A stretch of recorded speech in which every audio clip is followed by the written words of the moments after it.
Brother, I gotta switch gears to another. Well, I know my audience love it, and this is almost just for me too. But dude, you were in Walking Dead season 3 when it was the hottest show for like up to like good 5 seasons. So I just Yeah. got to your brain on that, dude. What was that like being in a show that's like beating Sunday Night Football? Like it's Yeah. actually it's destroying everything. Yeah, I mean it was the hottest thing. Yeah, there you go. Sweet. This little Axel, little crochet Axel. We get lovely gifts. So that's part of it. It is the gift that keeps on giving. At the time that I was cast, I didn't know much about, I wasn't watching the show, to be fair. Okay. I was busy. I was working on the Lone Ranger at the time, and we were out in the desert, and I was living a boy's dream, being a cowboy. And I had put on tape. Well, before that, they had brought us all in, going way back. Even sorry, Lauren, I digress. Going even before that, the graphic novels had come across my desk just based on my horror pedigree. I saw these Walking Dead graphic novels. I thought they were really cool, ultra violent. I'm like, there's no way this is going to be done on TV. And everybody's like, yeah, they're making a TV show about it. I'm like, I don't think it will. They can't put that on TV. And lo and behold, they did. And so I did see the first episode, and I was like, holy shit, they really did do that violent. And it is that graphic. Well, then they had us all come in to read the casting here in Los Angeles for the role of Merle. And we all did that monologue up on the roof. And thankfully, they found out that Michael Rooker was genius at that. And so then And they brought up, you were trying out for Merle? yes, yeah. Originally for you, yeah. And then they brought us in a couple weeks later, a lot of us, to read for Merle's brother, who didn't have a name or any lines in the script at that point, and just read it, the monologue again, but do it different than you did it last time, as if you were his little brother. And of course, this became Daryl, and thankfully they found Norman Reedus. So I'm wearing Norman's cap, ride from Louisiana today. And then, so by the time Axel came around, they had a good idea who I was at the least, and they liked me well enough. And it was so interesting because the audition for Axel was a conversation with T-Dog, played by Irony Singleton, about mustache and grooming facial hair, and it was very ridiculous. It was all false sides. So they offered me the role, and at the time I was still doing Lone Ranger, and I knew that I couldn't shave the mustache, and B, I still had some work to do, and the Lone Ranger had been this like epic adventure, and I didn't want to screw it up. So I was like, look, I don't think I can come do this. And they're like, no, we'll work with your schedule. I'm like, I know, but I don't think you're going to, let me keep the mustache, and I can't shave it. And they're like, no, no, no, no, no, no.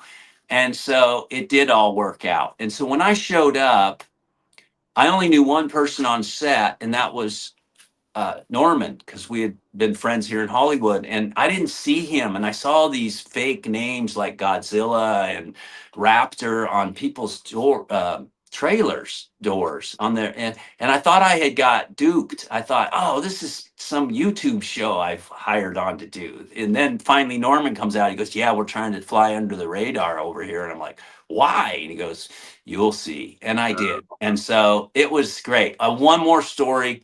This is a good story. Was it this what fans trying to like surrounding the prison, like because they know where you're filming? No, I'm in the hotel lobby. I've just arrived. I'm in Atlanta, and I run into Chris Hardwick. Yes. So I know Chris Hardwick, who, for those of you who don't know, is the host or was the host of The Talking Dead. But before that, he actually had been in the House of a Thousand Corpses. Yes, he And was. he's a big Rob Zombie friend of the Zombie ensemble. He's part of it. And so we've known each other socially for years. And I run into Chris. He's like, hey, Lou, how you doing? And I got nervous because I had signed an NDA where I couldn't even talk about me being on the show. And I'm like, oh, I'm good. And he goes, what's up? And I'm like, I'm just in town doing this indie film. He goes, oh, really? And I go, yeah. He goes, okay. you want to ride or anywhere? I'm like, no, I think they're coming to get me. And I go to set, and who do I run into on the set is Chris Hardwick. And he goes, Lou, you just lied to me. And I'm like, you don't understand. He goes, do you think I didn't know that you have been cast in The Walking Dead? I'm like, I didn't know. I don't know, And so I kind of stepped on my dick, but for the right reasons, as it goes. The Walking Dead was great because everybody was on the same side of the rope. Uh, Andrew Lincoln was our GOAT. He was our Tom Brady. He worked tirelessly. And also, he wanted everybody to have that work ethic, but everybody to have a piece of the invested product. And he wanted everyone to collaborate, and he was great. And the whole show was that way. There were no divas, there was no hierarchy. From crew to wardrobe to producers to writers, everybody was pulling on the same side of the rope, and we were busting our ass because we only had 10 days to shoot an episode, and we would be exhausted and realize we'd done really great work. So that was the validation. And then we started to see the audience, the numbers. And so that was even better validation. And then we realized, shit, we've got to do better next week. We've got to bring it even more. And so it's unlike anything I've ever been a part of, I have to say. And it was great. It was a wonderful experience. It was wonderful watching Andrew Lincoln. I feel like you said, to your point, Lauren, on season 3, which could have been, getting towards the apex. I feel like the show and the writers were still writing it for Sheriff Rick Grimes and Andrew Lincoln's character. And as the world expanded, it kind of diluted that. And I think the show suffered a little bit. There's just a lot for the writers to have to do. And then for me, when Andrew left the show, it changed. It changed. You know what? I gotta say, I never jumped off the wagon because as soon as you say Walking Dead, someone will say like, "Well, I stopped here." First thing I say is, any show that goes 11 seasons, but I just understand if someone can't do 11 seasons. But you gotta, like, Happy Days, Married with Children. Like, there's not many that get to that. But particularly even when Negan came around, that was just a violent fest for like years to come. I love for everybody that checks out. I fell in love with the new characters that came in. Good. When Rick left, I was out of hole, but then you jump ahead 6 years, and people's appearance changed. You got Judith Grimes, and I dug everything. I held right to the end.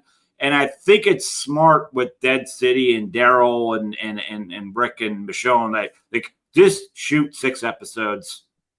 Don't try to milk it for extended seasons. I dig it. The only thing I would have did a little bit different, and I understand there's producers and stuff don't want to stop, but it would have been kind of cool if they stopped it for maybe about 4 or 5 years, for everybody to kind of want to see what happens. But I feel like that was the plan, Lauren, was to do these 2 movies. Yeah. During that time, and take a hiatus, do 2 movies, offer the audience, some answers. And they just never got around to it. The schedules didn't line up. And the one thing I could also say from your season, to me, the governor was the absolute top best, like, heel. Like, he was, and I'll explain why I said Negan, the alpha, whatever. You could go through that whole list. They were kind of cool and also liked, even though they were the bad guy. Yeah. The governor, to me, I hated him every waking second. There was nothing likable about the guy, and that is what I like in a bad role. So, like, it says demise. Like, I remember screaming in my chair. I don't get animated about nothing, but I'm like, wow, this show actually hooked me, because Negan was cool the second he walked out. Yeah, he did some horrible things, but you couldn't help but to like the guy because he was cool. Yeah, he was likable, and he's kind of the quintessential bad boy, and he was Stone Cold Steve Austin. Like, he's the bad guy, but you can't help but to root for him at the same time, Yeah, exactly. And he's handsome, and he's charming, and he's funny. He says his lines are just hilarious. Like it was Yeah, great. Governor was that's nothing nice completely. about the governor at all. And even when he had that, like, he was kind of like he was lost for a little bit, and they were like trying to make us feel bad. I was like, no, I ain't falling for this. I know what's coming. And I was like, yep, see, there you go. I thought he was complicated. I thought that the idea of trying to keep his daughter alive and maybe have some miracle that he could save her was madness, and just the unraveling. I give David Morse a lot of credit for that, playing that role. He based it on a book written by Jay Bonasagna called Rise of the Governor. And it is very complicated character, and David, I thought, was delicious at it, and difficult, obviously. When you take out Herschel, again, Scott Wilson, God rest his soul, then you're not going to elicit a lot of fans. you Yeah. know